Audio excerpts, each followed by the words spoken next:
I'm so excited for this episode for so many reasons, but I feel like whenever we run HTA, it's like we're this group of friends and we know everything about each other's lives for like a month and a half. And then it's like, oh my gosh, this is so nostalgic. Like we have to stay in contact. So this is like one of the most fun ways to do that. Just like go back and like, hey, let's share your story. Let's chat. What's been going on?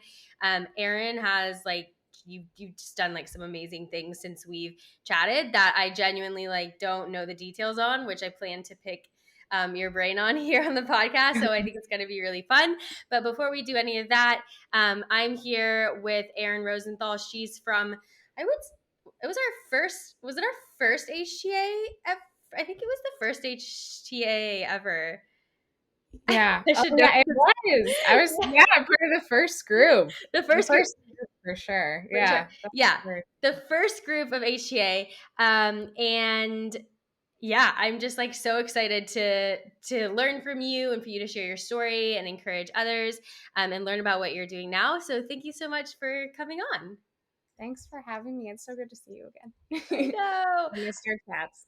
I miss them too. I know. We were like so sad at the last week. We were like, none of Yeah. us would hang up Literally the moments of silence. Like, we were like, wait, what? Is this the end? But luckily I mean, stayed in contact. Like I know you and Adriana, like you flew out and saw Adriana and yeah, it's just crazy how like the internet connects us all, isn't it? absolutely. Yeah. I might see Maria in Florida in like a month or two too. So I'm like No way. expanding the HTA family. Oh my gosh, I'm so jealous of that as well. She's like on the beach. Oh, yeah. Yeah. Showing off every day, you know? Oh, beautiful, isn't it? Literally. Well, okay, so let's start with kind of the beginning, I think, just to give some Mhm. context. As much as you want to share kind of your story prior to a lot of the work that you've done, especially since HTA, and Mhm. kind of what, again, like however much you're comfortable sharing, like kind of what that looked like for you and what your life was like. Um, I think that would be really helpful to understand. Absolutely. So I can honestly start back when I was like 2 years old. This is getting deep, you know. Um, when I was two, I got diagnosed with asthma and eczema, and then I think things just started to accumulate as I went through middle school. I had a life-threatening asthma attack, and then in high school, I had like injuries from soccer, so I had to get surgeries. I was on antibiotics for those. When I had asthma issues, had to go on prednisone, nebulizing treatments, and over time, that stuff definitely added up. But then by the time I got to college, I actually went on a mission trip to Africa, very life changing, amazing. And I ended up also having a life threatening asthma attack there, which was pretty traumatic. So adding in the mental component. And just from there on, it felt like my lungs and my body just started to give up on me. And I was like battling disordered eating, eczema, hay fever, really bad asthma, PCOS, and recently, probably a year ago, I started developing like hyperthyroid issues. And now my thyroid had been swinging back and forth between hyper and hypo. And I just remember being like, okay, this is ridiculous. Like, I have gone to every single doctor, like, that you could imagine. And out of all of it, because you can see in my chart when somebody's gone to visit a bunch of doctors and they were like, hey, like, basically insinuating that I was a hypochondriac. And I remember one doctor being like, I wonder if I put you on Xanax for a couple of days, if like all your problems would disappear. This was literally like he says this. I had that visit probably 2 days after getting out of the hospital with thyroid and asthma issues. So just that type of stuff really worked me up because I was like, this isn't right. Like I can feel inside, like my intuition's telling me that something's wrong. And I just I knew that I had to do something and I knew that I wasn't getting the support I needed from the resources I was reaching out to. And I had to try something different and I had to not be afraid to try something different because there can be such a stigma to try something other than the black and white norms, you know, especially in the health space. So, And like at the beginning as well, it's like, where do you even start? Because when you go into what they call like quote unquote, I don't like to call it alternative because much of this is actually very ancestral and like yeah, innate. But when you go into absolutely. what we call, yeah, like alternative, it's like there are a billion options, you know, and you kind of feel like you're in the Wild West. You're like, okay, so where is it? This, I don't know, like where do I start? Like who do I talk to? What do I do? So I mean, how did you start? And what did you start with when you started Mhm. looking towards other modalities perhaps than like the traditional Western model? Yeah, absolutely. So I remember going to a chiropractor and then I tried to go to a functional medicine doctor on my own. And that just wasn't a good fit. He was not supportive at all, and just we didn't have the same values. And I ended up finding Faith. I found you on TikTok. Thank you, algorithm. That's times I've been happy about an algorithm. And I remember following you on Instagram after that and like sending you a message and just kind of following your journey. And I just remember, I don't know how else to describe it, but I could just see like you had this magic to you, like real life magic. Like you could tell how much you appreciated life and how much you appreciated even the little things and found joy out of life. I was like, what's that like? Tell me. um, and I just remember thinking, I want to be like that. I want to be able to see the magic in life because I haven't been able to see it for a long time, if ever. And I remember scheduling a one-on-one with you. Was it like last fall or something? I can't remember, but Longer than that. it was a while I ago. think it was longer than that. I think it was like 2 years ago almost. I feel like, Okay, that or sounds like right. a year and a half or something at least. Yeah. Yeah, totally. So I remember doing that, and then you helped me find a functional medicine doctor, which was life changing because she changed the game for me in terms of going on cleanses, which you got to see during my HTA time, and yeah, yeah. Then I joined HTA a couple times and really loved it. So I love that because I do think that those kind of like two things go hand in hand. Like whenever I'm working with a client, like usually the prerequisite is having seen a functional medicine doctor, taken a functional medicine approach in some mhm. capacity. Because Yeah. there is a lot of noise out there on like this works and that works, but without like testing what's actually going on, it's just Mhm. irrelevant. Like it's like it could work for your situation, which is why social media can be like, I love social media, but it can be kind of like a hard place because a lot of people are like claiming a lot of things work, but without actually knowing what's going on, it doesn't really work when it comes to like supplements or detoxes or even like certain foods. Like some food could be completely healing for someone and the opposite for someone else. And so I'm Yeah. such a huge fan of personalized medicine and Mhm. testing.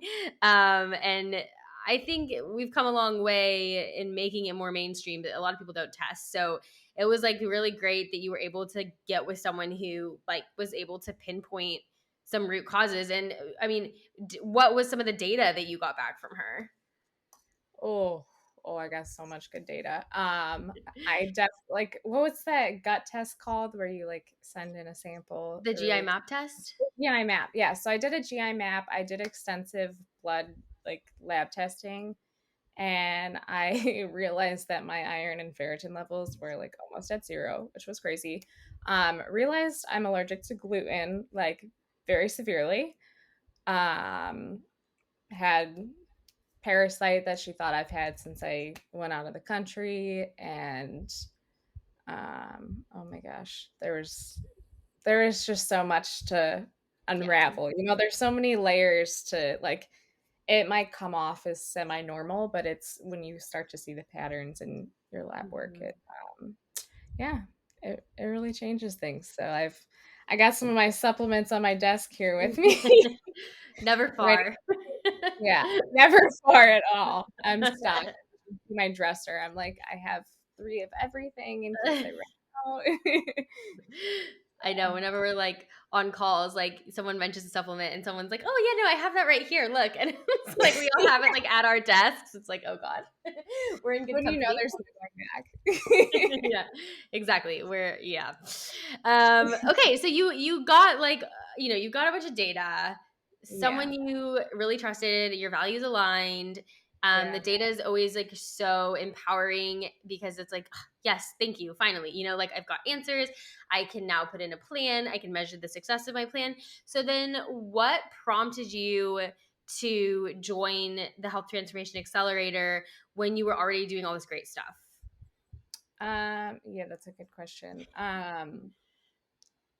One thing I do want to add is also on those results, they found that like a lot of the bacteria I had was inflammatory and like directed towards my lungs. I just wanted to add that in there. Oh, So that was like a huge insight. yeah. But I just remember feeling so helpless and hopeless and just like 100% every hour of every day living out of fear. And like I was afraid to go outside because at one point I was bedridden, like in I could try and get up to the bathroom if I could, but like literally just sitting in my room on my phone doing nebulizing treatments. It was a Hmm. terrible time, can't sleep, can't eat. So I don't think those things that I had been trying had been super I guess they didn't help right away. And not to say that like good things obviously take time for sure. But I thought I should be making more progress based on what I was doing by then because it's such an ugly place like to feel and to be.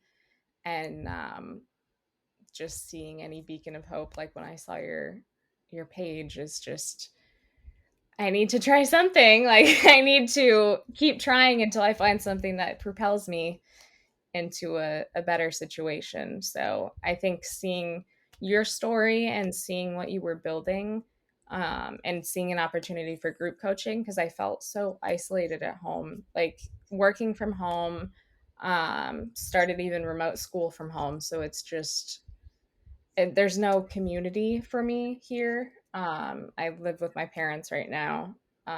So just having an opportunity to meet new people and to, I'm very passionate about working on myself and improving myself. So seeing that I could find additional tools and resources to help me cope and also just help me see the magic in life. Um, yeah, that was some of the biggest things that turned me towards it.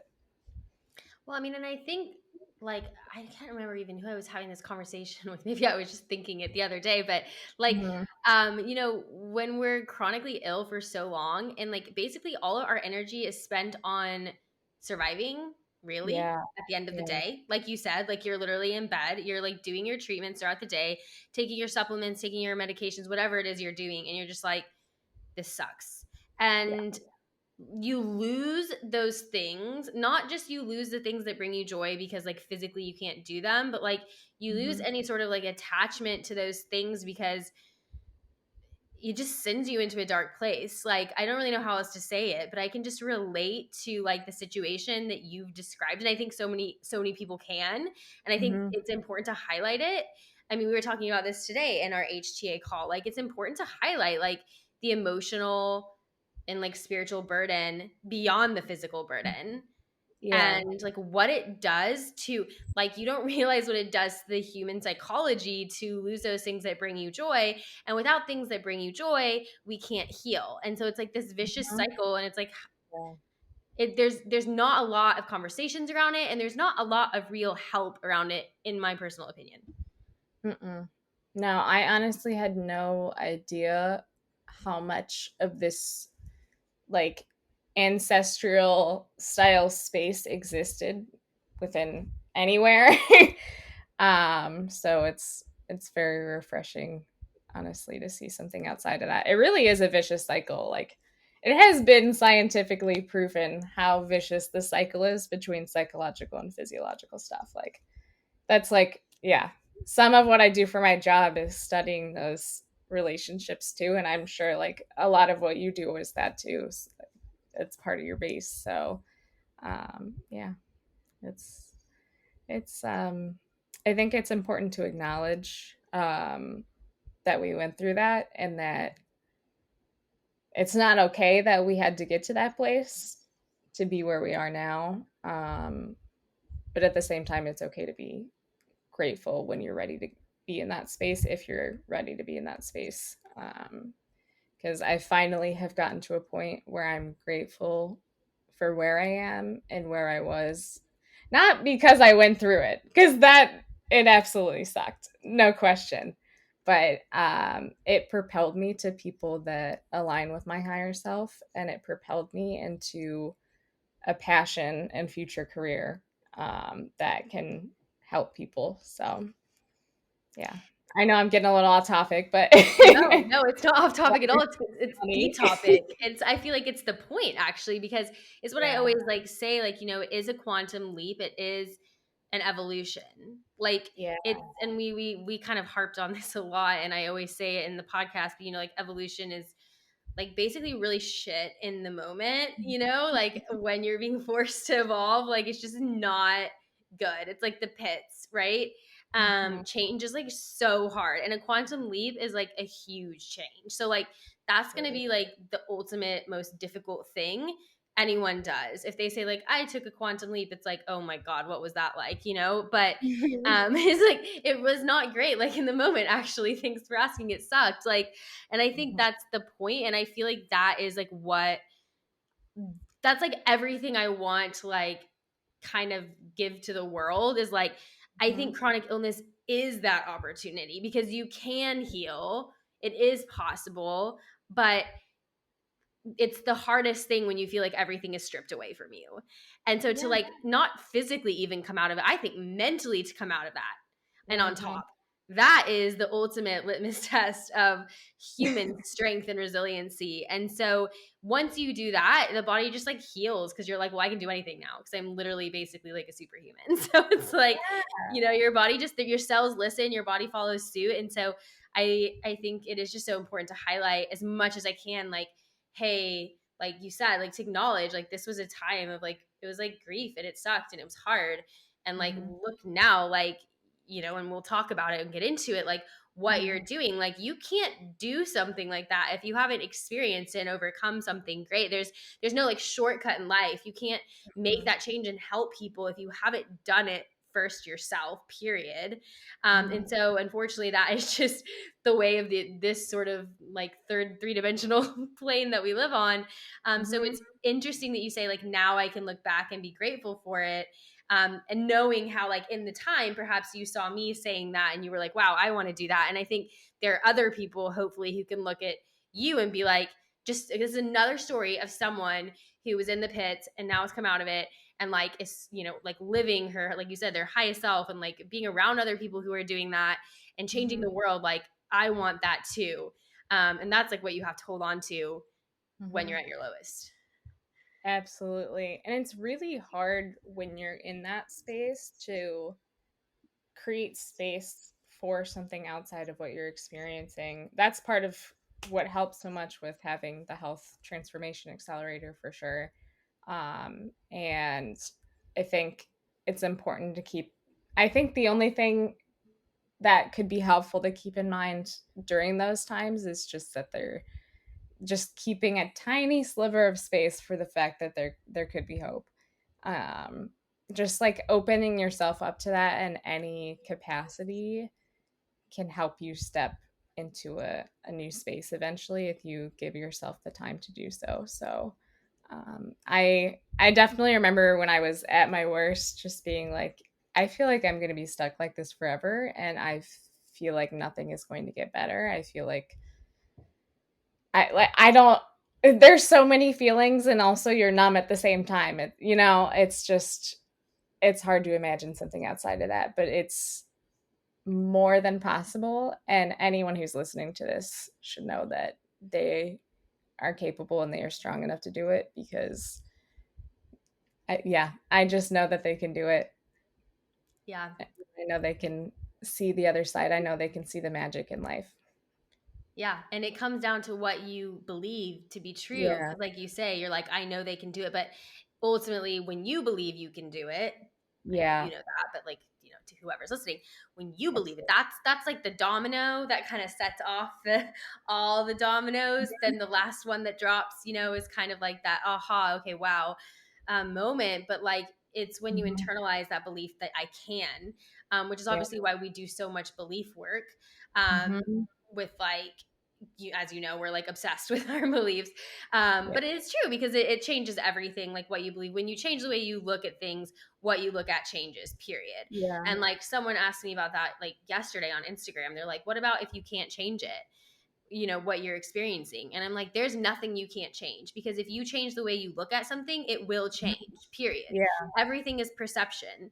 And like, the Mhm. body does listen, the body does respond. As long as you believe something's never going to change, it's never going to change, period. Like, Yep. our body will respond to what we believe to be true. Our reality will respond to what we believe to be true. These are very powerful laws, that people talk a lot about when we talk about money, in Mhm. kind of health, but not in the same way that we dig into it. I think it's like, yeah, I want to manifest $1 million. Great. And let's study these 11 universal laws and put them to the test. And I have them literally right next to me, The Secret. And, okay, fine. This is like, we love it, but we're not applying these laws. It's like the law of gravity. Like, if you change your thoughts in your life to align with healing, it's going to fucking happen. Like, the laws will Mhm. respond, but that's easier said than done, which is why, Absolutely. like you said, having those tools and getting in that community of people whose values align, like you've mentioned that a lot. I think it's important, like your practitioner, the people you were hanging out with, all of that is going to impact the reality that we're experiencing. So that kind of brings me to my next question. um, Mhm.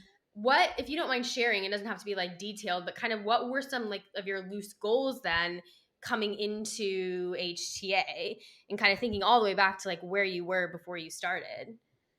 Oh gosh, I should whip out my SMART goals Sorry, from I'm the like putting you on the spot. um I do remember one of the biggest things was the health anxiety and wanting so badly to rid that.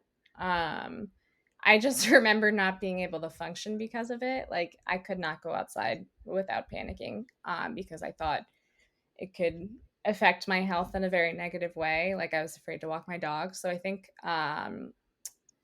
health anxiety was the biggest thing, and I really wanted to try a different approach to dealing with some of the medical trauma, um, and just finding a space that was so much less negative mentally. It was so much mental, and also just like a lot of the mental pain turned physical, so you could feel some of the, like, your body remembering the symptoms of what you have experienced in your life that was traumatizing. And I just, yeah, I was really wanting to work on that. And I remember I started journaling a little bit on beliefs before I had started with the Health Transformation Accelerator, and it it started to help, but I was like, I know I need more things to help.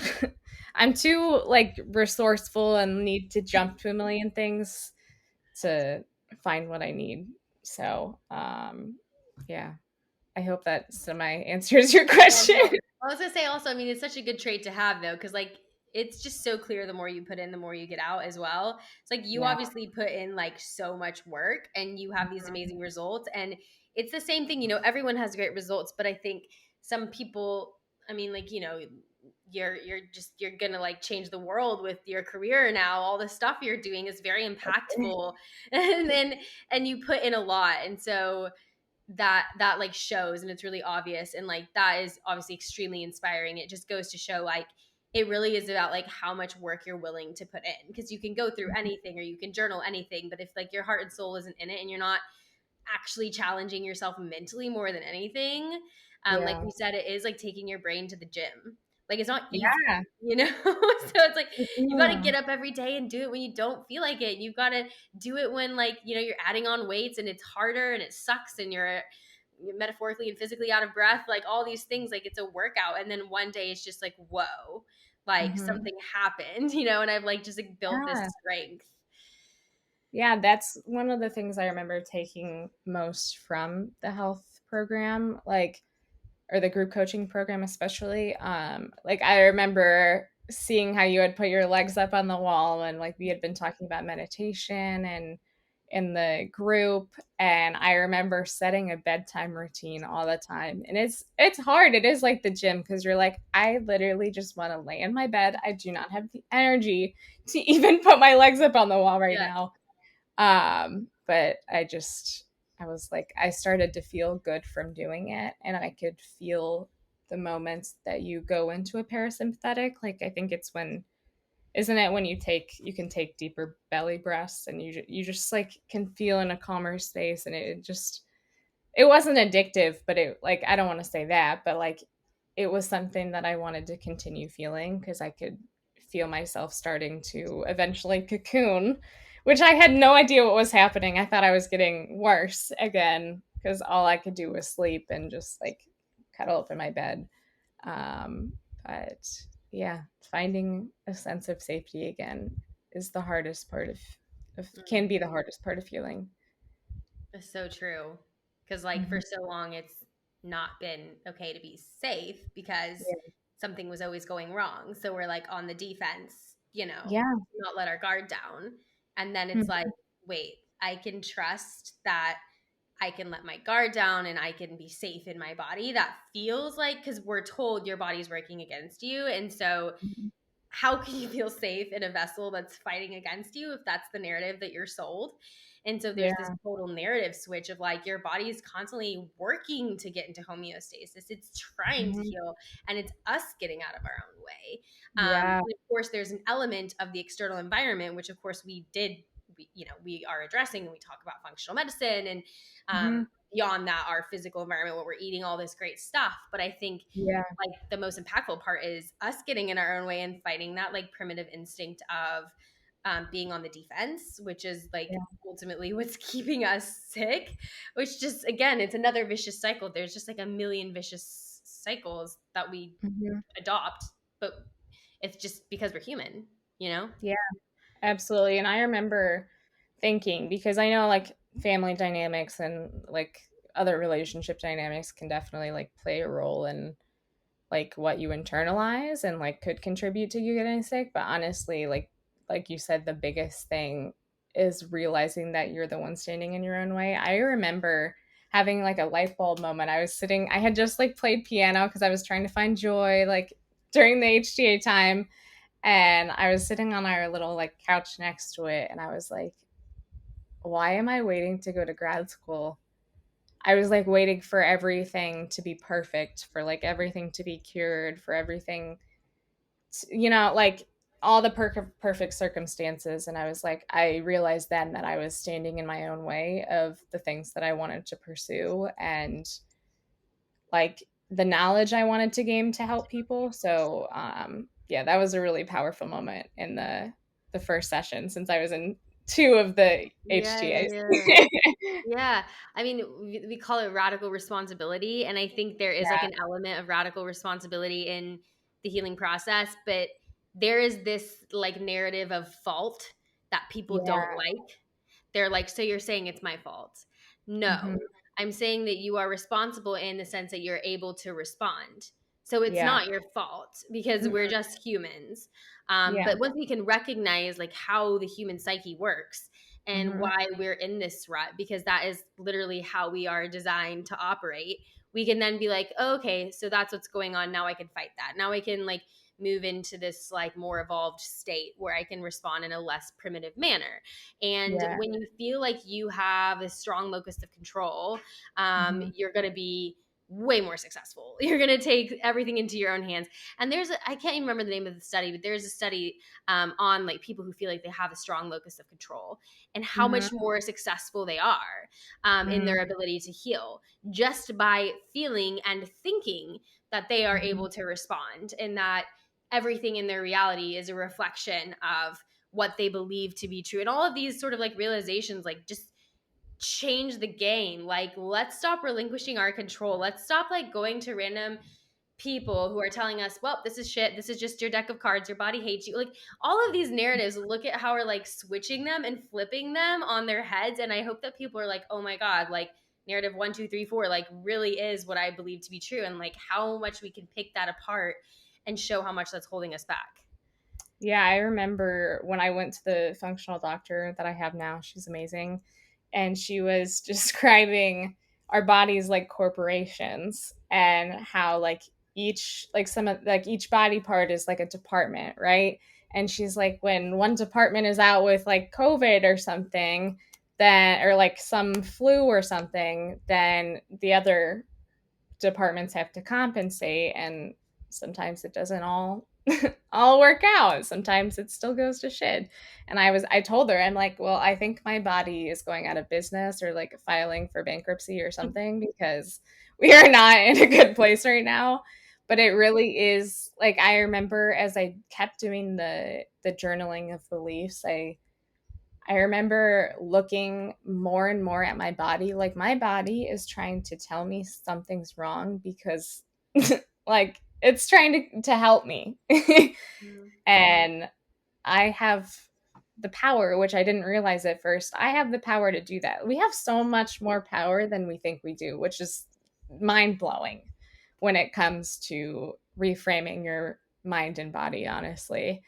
So, yeah, it's pretty magical. It is. We're so powerful. It's like, but the Yeah. power is taken away or given away. I don't Mhm.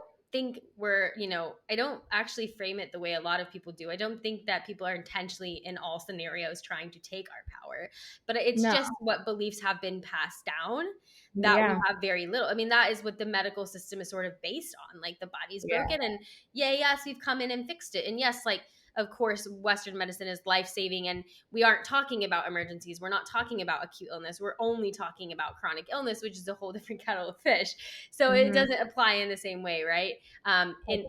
100%, right? Because this is just so much more robust than something like a car accident or a sprained ankle or something like that. Um, Mhm. gosh, I had it, something else that I was going to say to what you said, and then now I've forgot. But anyways, okay, so it'll probably come to me. Um, so you came in with these goals. So what would you say, like, did you hit your goals, or what did you realize, or what were some of the wins that you came out of? Because you did take it twice, and you do a lot of your own work, again, just with emphasis on like how much you put into yourself. Like you said, you're very resourceful, you keep trying to look for solutions. You're Mhm. just that type of person, so your healing and success is inevitable. But I would just like love to hear, like, we've heard like where you've come from, sort of what did you realize and what did you start to see as it started working for you? Yeah. I remember probably during the second time I took HTA, I remember I started to write music again on the piano, which I have not done since 6th grade. I am 25. Um, so and that was like a really important way for me to express myself and share things with people I love and just put things out into the world that's healing because I have my own style. And I remember realizing that I was like, oh my God, I didn't realize I hadn't written a song in that long. Like, I would just play other people's music and stuff, and that was a huge milestone for me, and I felt like I was on cloud nine, like on the top of the mountain, like I did it. But since then I feel like I have conquered health anxiety. I do not live in fear. I remember during my darkest days I actually developed a phobia of flying, which was really weird for me because I have been traveling since I was 6 months old, and I absolutely love traveling at least a couple times a year. It makes my heart happy, and just like meeting all different kinds of people and um, working through that and seeing the other side of it. Like, I went to London and Ireland, and I went to Arizona a couple of times. Like, having those moments where you get off the plane and you're like, I did it. Like, holy cow. And I didn't have a panic attack or multiple panic attacks along the way. Just having those moments. And even like, I remember one time I thought I was having a hard time breathing, and I like talked myself through it and started using some of the tools I've learned in HTA, and I like didn't have to take my inhaler, which was mind blowing. I remember slacking you about that. I was like, oh my gosh. Usually I have to have like 10 or 15 drugs or like Yeah. when I get sick or something. Yeah. So those were some of my highlights, some of my biggest moments that I will never ever forget. Just because they are so internally rewarding and just Mm, speak to the work that you put in. And when you, oh gosh, I can like feel how good it felt now, mm. as good as it did then. But yeah, honestly, it has really propelled me into a lot of different spaces. Like, I've tried to get better at nutrition because it's definitely a challenge for me. Like, I'm not a cook at all. I think my mom got all those genes, or I don't know. I just, I relate to that so hard. yeah, just like the dishes and just like, oh, it takes so much time. Yeah. Uh, but I've like tried to get better at that. So I had started like a snack o'clock Instagram so I could try and create like snacks and meals and stuff that were both catering to my diet during my gut cleanse. And just, yeah, I started writing a book, which is really exciting because that's something I've always wanted to do. And finding the reason to write it has been huge. I'm like at least halfway through right now. And I'm reaching out to a couple, either family friends or publishing companies. So I'm really excited. Hopefully this will, it's intended to be like a resource for people that are starting their chronic health journey because there's so many emotions in it. There's so many resources and like that you don't know you have. Like there's a million things I could name now that I didn't know existed. And just having like a friend in a sense along the way, just like you are, like just like in different spaces depending Yeah. on what works for you, like having somebody to be like, it's okay, and we're gonna get through this together, and you're gonna heal. So I'm really excited for that. And yeah, and now I'm in grad school for psychology, and I'm gonna be studying like pain science, which is awesome. Yeah, I'm really excited about that space. I already have my thesis planned out for next spring because I'm gonna be graduating in May, and I'm really excited. You've just like it's just crazy thinking about how like it wasn't that long ago that you were in the situation that you described at the beginning of this conversation, and now I'm just like I have like so many questions based off everything you shared. But like you've like you're like doing so much. Like anyone looking at you would be like, well, this girl obviously like has her shit together. Like, look, she's like doing all this amazing. You know what I mean? But it's Yeah. it's like you are literally like you are like two different people. Like you're two different versions of yourself. But Mhm. what's like really interesting about it, like the only difference is that you believed more in yourself, like in your power. Like as I'm Mhm. listening to you talk, it's like you did all of this. Like, and it's interesting. And I always say this, like, and everyone, like you said, like everyone can do this, but like Mhm. it's just how much are you willing to tap into that and like trust yourself and like go out Yeah. on a limb when it might seem a little radical to like reject the narrative that you're broken, or it might seem a little scary to like have that faith or to feel safe in something that you felt unsafe in for so long, you know, or to just go for it even though you haven't done it in forever, or force yourself to do something that brings you joy even though you don't feel like it, or Yeah. face your fears. Like all these things you're talking about, like people live their entire life without facing their fears. Mhm. And you know, I remember when you were in the program and then you're like, oh, and I like just got back, and like you had like gone on a flight and you were absolutely fine, and it's just like this thing Yeah. that like had been holding you back, and like there you were, like feeling great, you went out with your friends, like you had these like huge Mhm. wins from what you'd done that you hadn't done in ages. And it was Yeah. just like, wow, like this was just a matter of weeks, and like you are Mhm. literally a different human being, and like you were tapping into like all this stored potential inside of you, which is unlimited, which we see Yeah. because like every day you're doing more and more and more and more, because every time you are served evidence that it's possible, that belief just like strengthens and the infrastructure builds, and it becomes a belief system, and it becomes a network of like, I'm powerful, I am strong, I can do anything. And it becomes easier to attract that success into your life. Mhm. But it was like, you know, it's always like you have to have that one win of like, you remember that feeling of that moment of like, wait, I can do this. Like Mhm. it is possible, isn't it? You know? Yeah, yeah, even when I did my gut cleanse, I remember the first time I didn't get, like, acid reflux or heartburn, and I was like, "Oh my gosh, there's life beyond this." Yeah, exactly. And I think that's another part of like what we do as well. Like we're really good about recognizing those because it's easy to like Yeah. stay in such a negative space to where like we're only noticing the negative, but we're never noticing the little things that we are doing. And like you said, like you could easily brush over that and just be like, well, I'm still having symptoms. So like, why isn't this working? But instead, like you were so good about being like, oh my gosh, there was a change here. Like something's happened. Yeah. Like I'm adding this to my journal of things that are like proving that I am healing and see that brain, haha, you know, and like it makes a difference. It Mhm. really does. Yeah. Yeah, the more Um, you do it, the more you find more evidence that you are healing. 100%. Like you will always find what you're looking for. Mhm. Yeah, yeah, I like that, yeah. And that's again like that's the reticular activating system, which I'm sure you know. And it's like I do this little like quiz, if you will, and I say, okay, you know, look for something blue, and then you look around, you see something blue. Look for something circular. Look, and you can go even crazier with it, and you'll always find what Mhm. you're looking for in some capacity because Yeah. your brain from like literally an evolutionary standpoint has to focus in on one particular thing, has to focus in on your command.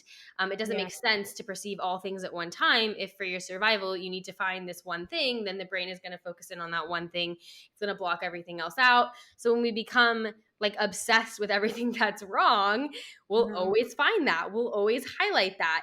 And then of course, because our cells are listening, we're just sending that message back to the body, and we're back in this vicious cycle. So this is sort of like what I know, you know, which is like recognizing these primitive instincts, and then like the power you have to Mhm. literally change your life by looking for what you want and using these universal laws, or using what we understand about the mind, or whatever kind of like perspective or lens you want to take to kind of bend it to whatever you want. And then like look what you can do in just a matter of literally weeks.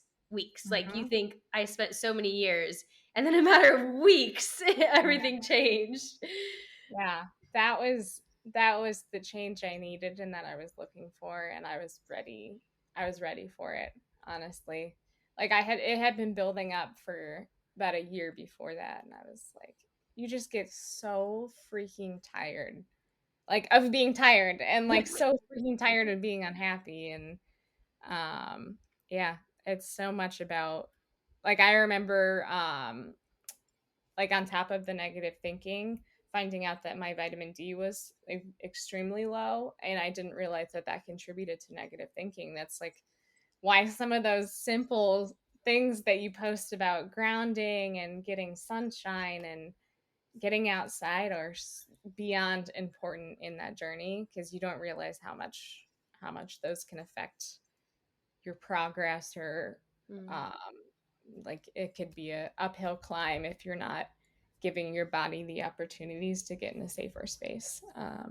Yeah, it's all about finding self trust, self love, self compassion, self grace, self everything gentle and loving and healing and peaceful. I agree. And What I like, strive for. yeah, you've got to love yourself first. Like, and it spans Yeah. through like every, I don't know what the word is, almost like industry. Like I was talking to I don't know if you've heard of Luke Mind Power. I found him on TikTok actually. He's just like really Mhm. inspirational. He's not in like the chronic illness space, but he's a really inspirational, transformational coach. And like I had him on my podcast. I went on his podcast. He was Mhm. saying to me, you know, self love is the foundation of every transformation. And I just love that Yeah. because I think it applies, you know, like these universal truths like apply across everything. So you can Yeah. take that and apply it here. And I just think that's a really good way to say it. Of course it is. Like it, like you said, like it's all about loving yourself, trusting yourself. Like who is it that you love the most in this world? You know, like treat yourself like that, but even Yeah. better, you know?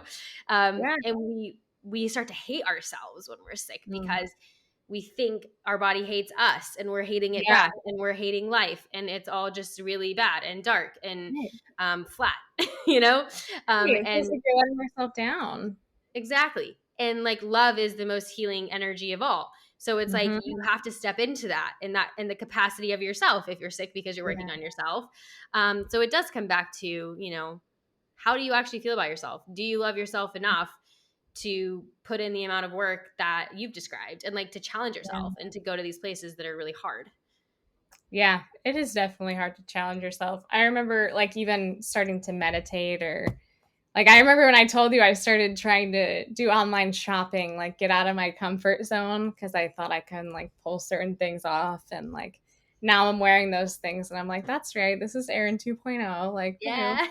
Um, or like I remember recently I was like meditating and like just thinking about the evolution of meditating and like learning the skills to meditate and like be with yourself and like observe yourself.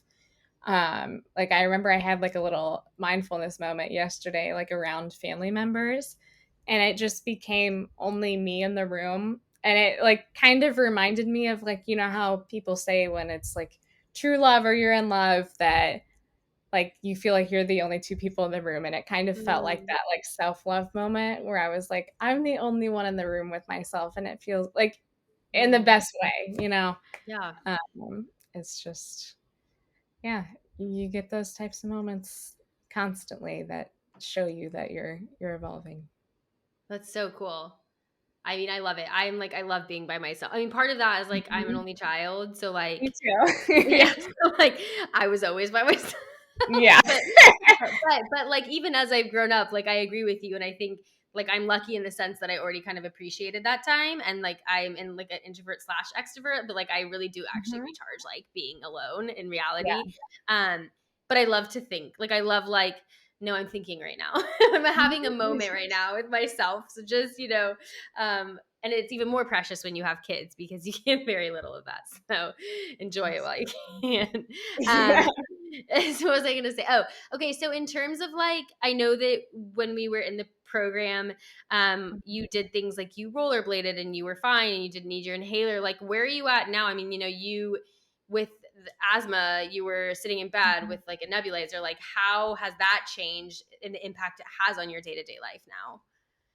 Yeah, I go out almost every day to take my dog for a walk. That could be like an hour, 2 hours long. And it is the most rewarding thing because no matter the environmental circumstance, like if there's a little bit of fire smoke outside, like I used to panic and like I brought everything with me on my walks in case I needed it. Like I brought Mm, my albuterol, prednisone, Benadryl, Claritin, nasal sprays, a mini nebulizer with me, and my phone, like wallet, everything. And now I have been going without my phone to get a nice break, without my inhaler, because wow. I'm just like going in the neighborhoods and I'm like, I don't feel the need to hold on to something that I don't need. Wow. Yeah, that is magical. It's not like I'm like lifting weights again because I can just tell my body's not in that space yet where it's ready for more hardcore stuff again, even though I miss it so much. Mm, Like not even to run. I'm just not in that space, but like occasionally riding my bike and rollerblading with my friend and walking my dog have been just so rewarding. Just being outside again is so huge, and like moving, just moving. You're like, yeah. wow, my body's doing that. We're doing that. How cool. And I'm going to be trying Pilates soon. So I'm really excited for that. That's like the biggest step I've taken in a while in terms of Yeah. being active. So I'm ready. That's amazing. I mean, it's just so amazing what like your body can do and what our bodies can do. Like Yeah. I can't remember, you probably do more than I do. Like I think one of the first wins was like when you rollerbladed. I I think that was a moment of like you were like, I can't believe I just went from like where I was like last week to like Yeah. having this experience. It was just like mind blowing. Like what? Yeah. I actually, now it's coming back to me. I remember like, I was out for a couple hours with my friend Becky, and we were rollerblading all around, like, the little park area, and I was part of me was, like, so anxious, but then part of me just kind of let go because I got caught up in, like, talking and getting distracted with her and just, like, enjoying that I was outside again. Like, I remember there was fire smoke because there's a neighborhood near us that likes to burn leaves and stuff no matter what time of year. It's really annoying.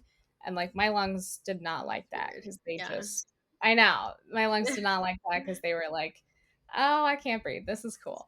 Yeah. Uh, and even just being around the grass since my allergies have been so bad since I'm trying to or was so bad and like I've been trying to heal my gut and um yeah, I remember taking my inhaler because I do have like exercise induced and just like, you got to be take one puff just to be cautious cuz it is exercise for me and I thought I was going to have to I thought I was going to have a flare. I thought I was going to have to be taking, like, when I have flares, I have to eventually get on prednisone. I am on nebulizing treatments every 2 to 4 hours. I'm on, like, Mucinex, Vaporub, different nasal sprays, like, Advair, like, I could keep going on, but I didn't have to take any of that. This is incredible. It's like Yeah. it just it's just like such a testimony of what's possible and like what we now know is going to continue to be possible for you, as you Yeah. like continue, because we'll never be like done stepping into our power. I feel like we're always going to be Mhm. trying to realize what it is and pushing the boundaries. But just like to know that you went from like this place to that place, like it, relatively speaking, extremely quickly. Like, Yeah. and it wasn't like you went to like the Mayo Clinic and did some like really intensive thing. Like, like you did do an intensive thing, but you did it with what you have inside of you. And it was just like, whoa. And then I think Yeah. we were all like, I wonder what else is going to be possible. Do you know what I mean? Like, Yeah. it's like a moment of silence for the future. Wow. Yeah. It's Oh just my gosh. crazy. Yeah, I remember by the time I got to HTA the second time, I was like having an asthma win, and you're like, I wonder how long you've been healed for. Like I was Yeah. like, you're right. I Oh my didn't even gosh. realize that. Yeah. I was having this conversation earlier with someone in HTA, and Oh. we were talking not well, yes, and so I had mentioned I was going to interview you, but she was also, because she had the same thing, she had these gut issues, and she said, Mm-hmm. well, they've kind of just gone away. And she's like, it's really Weird. crazy because like, I went to a restaurant, I had like a bowl of pasta with gluten, and this like does always happen in HTA where like someone will just be like, this symptom has just gone. It's really bizarre. And like, it's like, what? And then I just said, Yeah. I wonder how healed you really are. And she was like, yeah, I Mm-hmm. wonder that too. And it's just like, it's the same conversation, but every time it blows my mind. It's like when you realize like you shift your internal narrative in your nervous system, and then all of a sudden it's like, oh, never mind. It's like, wait, this Mm-hmm. whole time, like, I don't know. It's just like, what is my capacity for healing? I think for me, I just got out of that conversation mind blowing, like thinking of your situation, mind blowing. And it never ceases to amaze you, like, what we, not you, but me, what we can do in such a Mm-hmm. short amount of time. And I'm like, I love following the stories of like how powerful people are and just like exactly like what they're overcoming as we realize it, because I think we are now pushing that human potential. There's not a lot of literature on nervous system regulation work for healing chronic illness. It's not like super popular. It should be, it's not. Yeah. And so every time I feel like, in a sense, we're kind of data collecting and like, Mm-hmm. oh, here's another testimony of what's possible. And oh my God, look at what this person just did, And it's like you feel like you're on the forefront of something so miraculous. But yeah, it was like just who we are as humans. I don't know. It blows my mind every Yeah. time. Oh, totally. It's crazy too that like as we've found more of a connection between like the gut brain axis, how much more that's being involved in research. That's definitely going to be some of Mhm. the biggest future Yeah. of research for sure. But it's crazy that it's only been around for what, like a decade or so. Like it's crazy to think about. I know. I remember when I was studying, Mm-hmm. I went to started undergrad in 2009. God, it was so Mm-hmm. long ago. And anyways, I remember like in my programs, they were like, and all of this research is very new. Like this book was like published a year ago, and it's like neurobiology and psychology. Um, it was not nearly what I do now at all. But I just Mhm. thought it was so interesting, like these very basic concepts of the human psyche. And it was like, and the prefrontal cortex, and this is what's like more evolved. And this Yeah. is like what we know to be true about how we think existentially. And I was like, wow. And now I'm just like, Jesus, we like don't know anything. Like Yeah. we're so powerful. We know we don't really use any of our brain, but it's just Mhm. exciting to think like we can continue to like push those boundaries through this work because it is the proof that it's possible.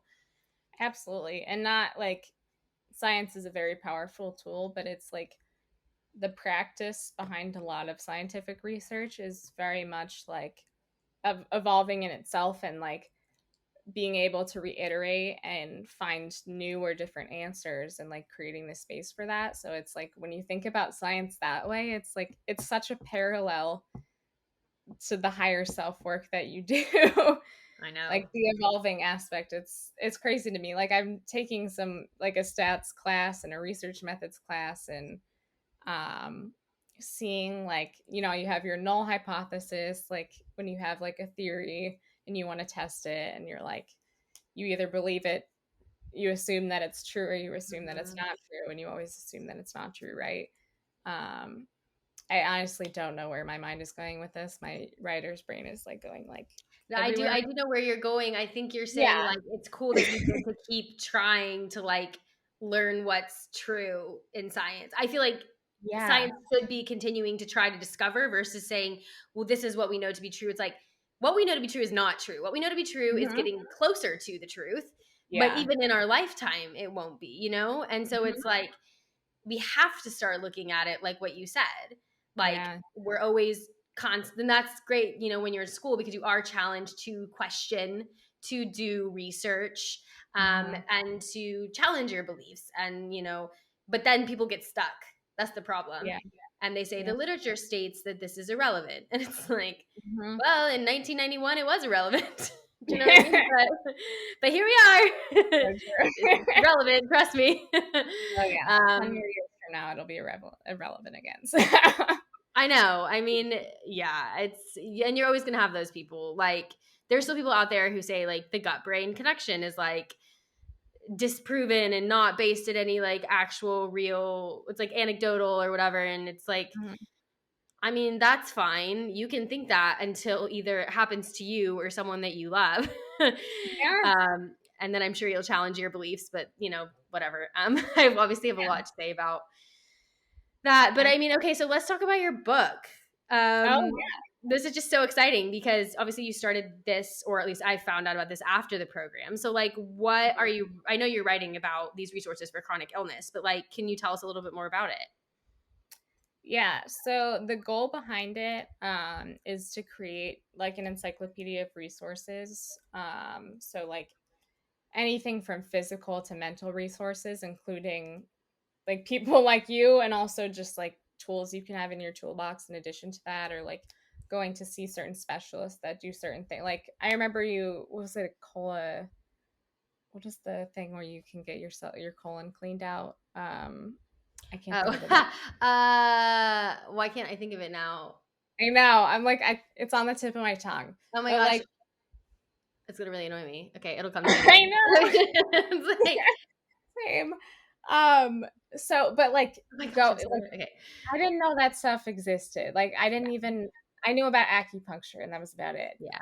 Like, or like IV therapy. I had no idea that was a Mhm. thing. Or like, even seeing your friend Katie's potions that I've tried and love now, like thinking about adaptogens, any of that is just like really cool to me. So just showing people in the beginning of their journey what is possible, because there's so much more possible, and then kind of sprinkling in personal stories that can add to feeling supported, and add to those resources, and like perhaps my experiences with those. Yeah. And I would really like to bring in some other like HTA people's stories if they'd Yeah. let me like give some of those details, because I think it's important to cover not just my story, because I'm one of a million different people, like so many different people that are dealing with so many different angles of chronic illness.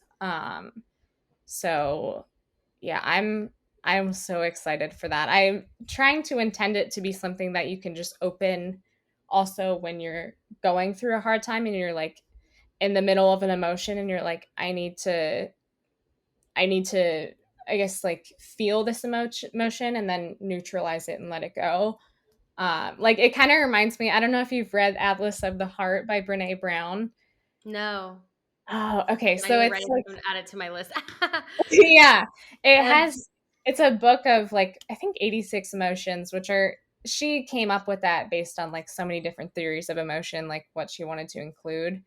And you can just open the book up at any point and like find say like an emotion you're feeling and like work your way through that because there's so many emotions that you're experiencing throughout this healing process, especially in the beginning, like feeling so much overwhelm. Like I remember if it weren't for HTA, I thought I was going backwards when I went on my gut cleanse. Like I literally felt a little bit worse for a while and I was like, holy crap.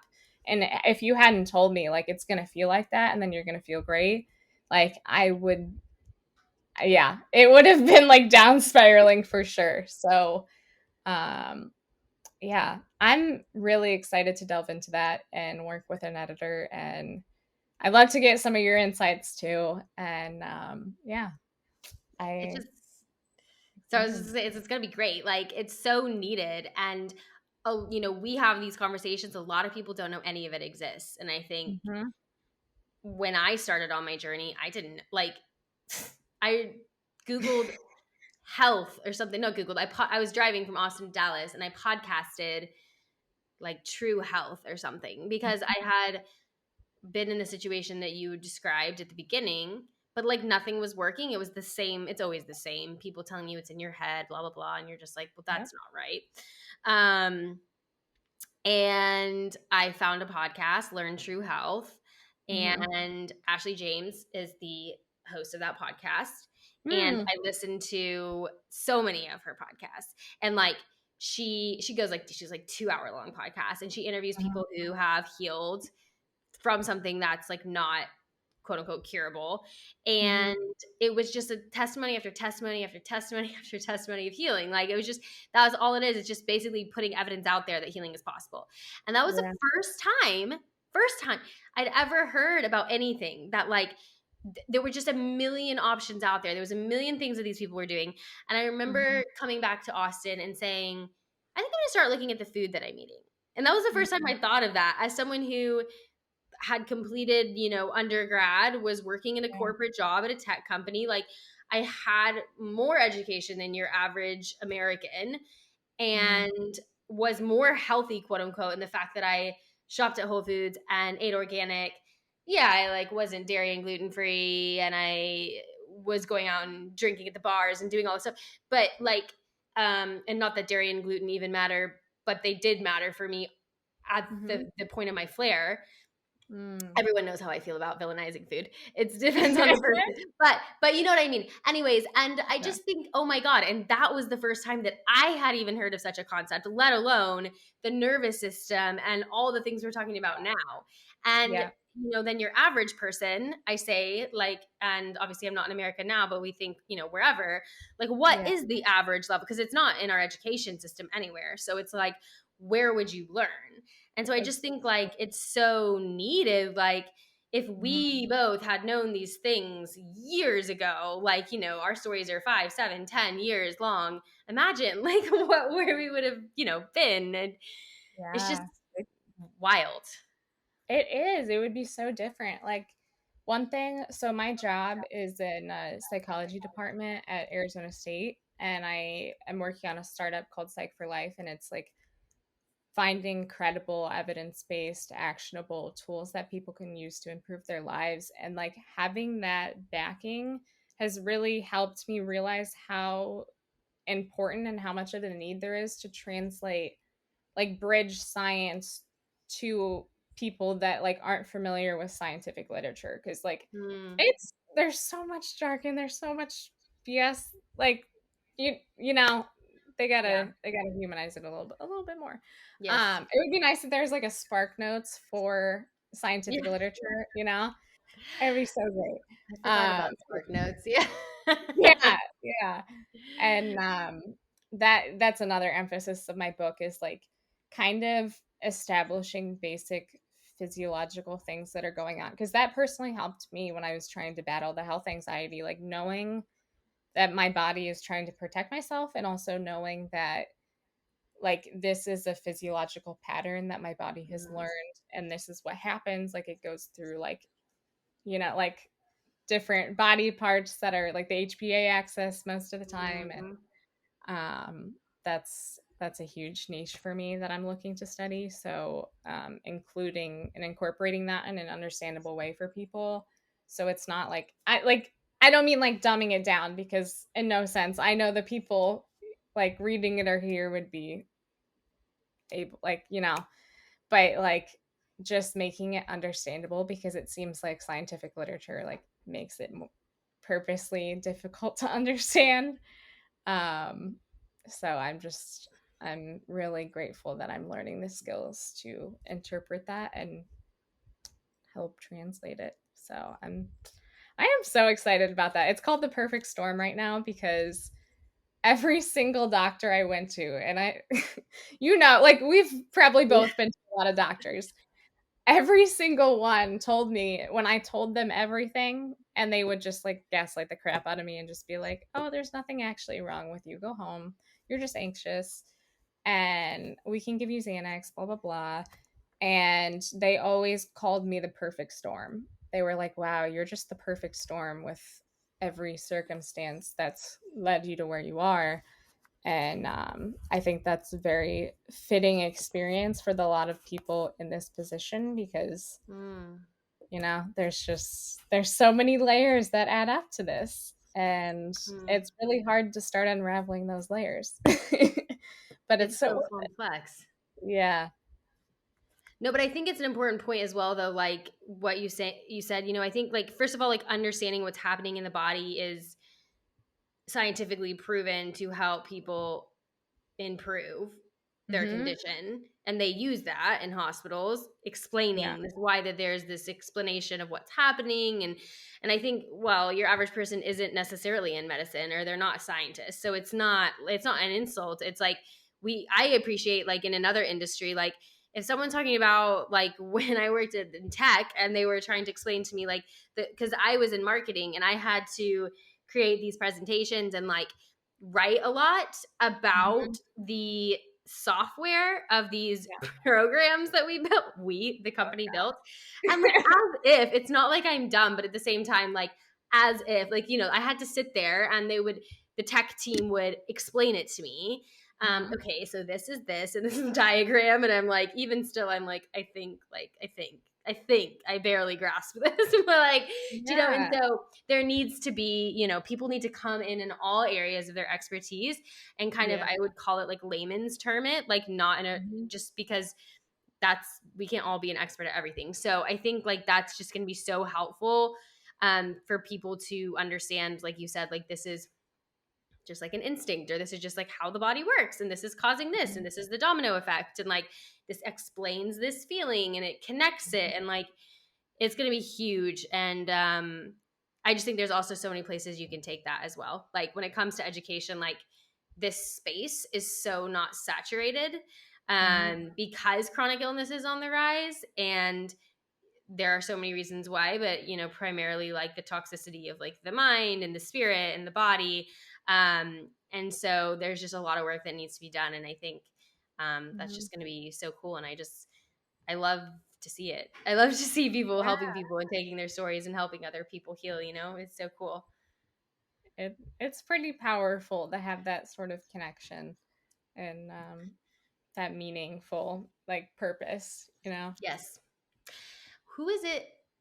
I don't remember who it is because I've been reading way too much lately, but someone who was saying that, I know, actually, someone was like, it's purpose that like increases the longevity of your life by what percentage? I don't know. Maybe it was Mark Hyman. Like, I can't remember if it was in a book or if I saw it on Instagram, but Yeah. that really resonated with me. And I think there are like a lot of conversations about like purpose, but truly, like, when you feel like your life is in alignment with your purpose, like, that is the best. I think like that is happiness. Like, if I had to define it, would be waking up every day feeling like everything you're doing, because that is finding joy in the quote unquote mundane. Like, that is why, like, this morning when I got to wake up and like go downstairs and make the bottle and like let the groceries in and like clean the kitchen and all these things, like, made me genuinely joyful, because like everything I do with intention towards my purpose, and it is a blessing. And so I just Mhm. think it's so cool that you get to do that.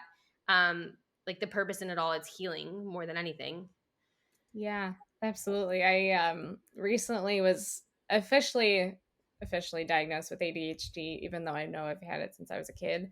And that has been really life changing in itself the last several months, because like in terms of like acting with intention and purpose and like finding things that align with the way my brain works and the way my personality is. And it has been challenging, but like I've found things that work. And it's also like finding the reason, like I always am reminding myself, like, why am I going to grad school? Because if I'm up at 2 a.m. writing something, I'm like, this is not worth my sleep right now.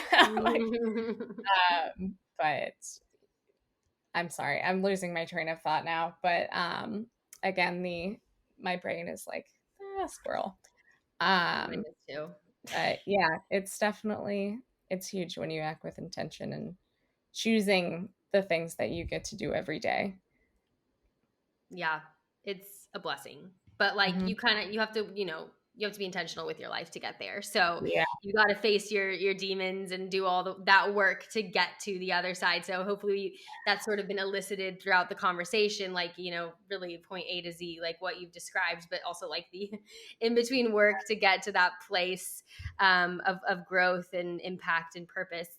So I guess my like sort of last question for you would be, and it is kind of putting you on the spot, but it's more just like, if you had to give advice to someone, because people who Mhm. listen to this podcast are presumably somewhere in Mhm. the sort of pits, if you will, like in that stage of Yeah. like, I really want to hear stories of people being better, and I want that to be me. What would you, and you've given a lot of obviously like incredible advice around that, and with Mhm. everything that you've mentioned, what's something that you would say to round it off? That's a great question.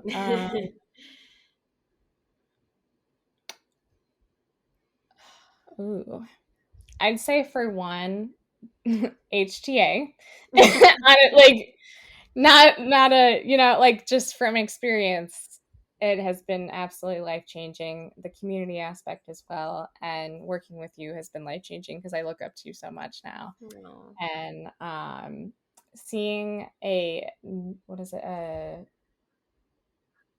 a chiropractor that is nervous system oriented that helps you work through emotional release has been a massive thing for me in terms of like working through a lot of that remembered trauma in the body, and or doing therapy, like whatever is helpful for you. I remember talking to you in the group about like some people just don't like talk therapy and it's like makes things worse, it's not helpful.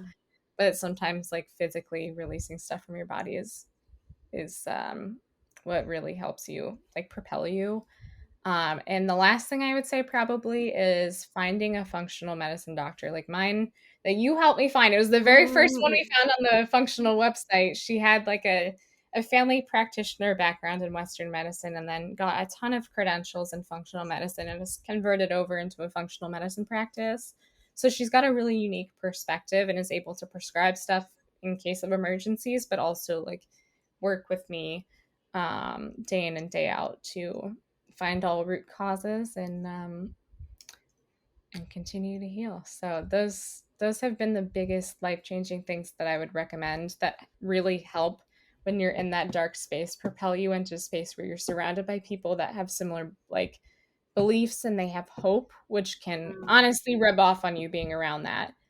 And yeah, that's That's all I can think of right now. No, it's good advice. I was going to say, I do have an episode on finding a functional medicine doctor. So if anyone is Mhm. wondering, it's like my method for how I find functional medicine doctors, and tons of people have found doctors through listening to Mhm. that. So I vet them all pretty similarly, and it's also there's a subjectivity to it. Like obviously, if you don't align with that person, then that's sort of on you at that point. As in, like you decide Mhm. once you can verify all these credentials and criteria. But I do have a bit Yeah. of like a formula of like, hey, these are the things that we know mean that they're educated in these spaces and Mhm. do have these values and all that. And then at that point, you interview or you read and you decide who you want to go with. So Yeah.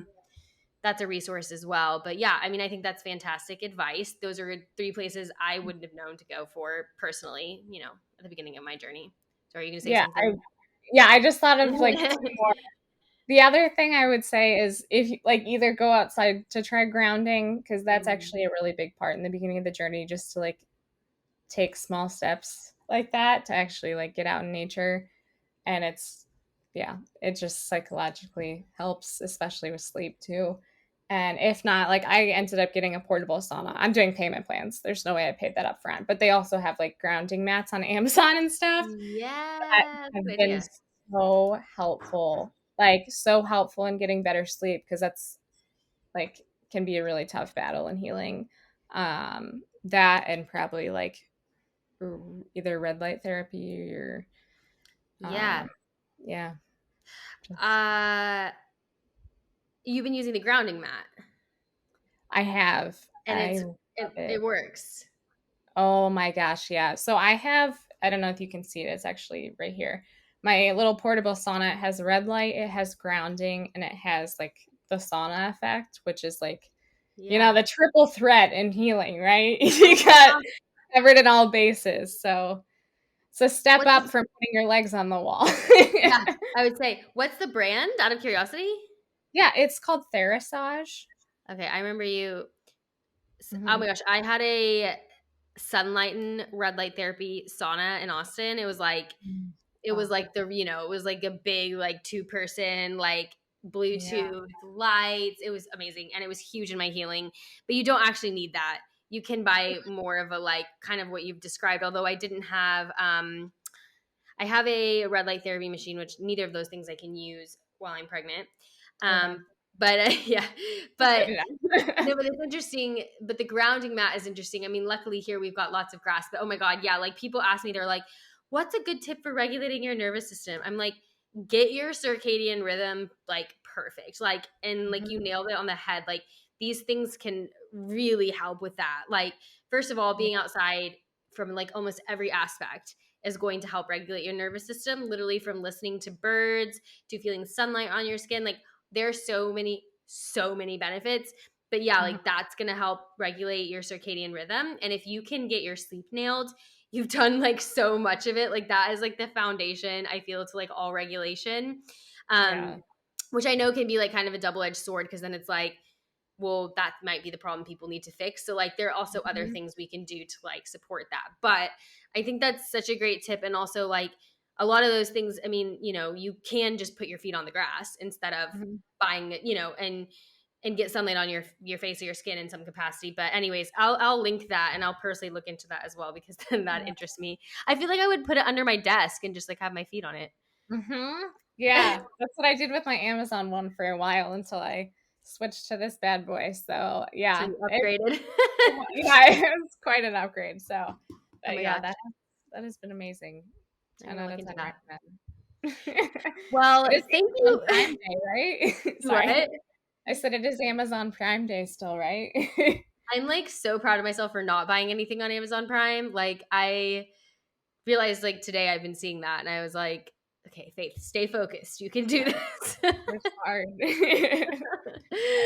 Hard. Well, thank you so much for sharing your story and just like all of your insight. Um, is so game changing. Like you said, it's just important to get that information out there, not only to be a testimony, but like to bring that wisdom, to push the boundaries, to get people thinking, to support those beliefs. Like there are a million benefits. So I just really appreciate your valuable time because I know that you're really busy and you've got loads going on. So just thanks for being here with us and for sharing. Thank you for having me. This meant a lot to be able to share my story, and just if this could help even just propel someone in the direction of healing, wherever, whatever that looks like to them, is just, it's rewarding to be a part of that journey. And just like, yeah, it makes my heart so happy. So, and Yeah. it's makes my heart happy to talk to you. I miss No, me talking. too. Me too. Okay, so just really quickly, where can they find you if they want to reach out? Oh, Instagram. I have an Instagram, AA Run. You can probably link that. And Yeah. then do have an snack Instagram if they want to follow that. Mm-hmm. LinkedIn. I don't Yeah, that's any of fine. Well, those. we'll link it. We'll link it all in the show Yeah. notes just so that people can reach out if they have any questions and also get any updates on when your book is released. Yeah, I will definitely keep you posted on that. Thank you so Yay. much.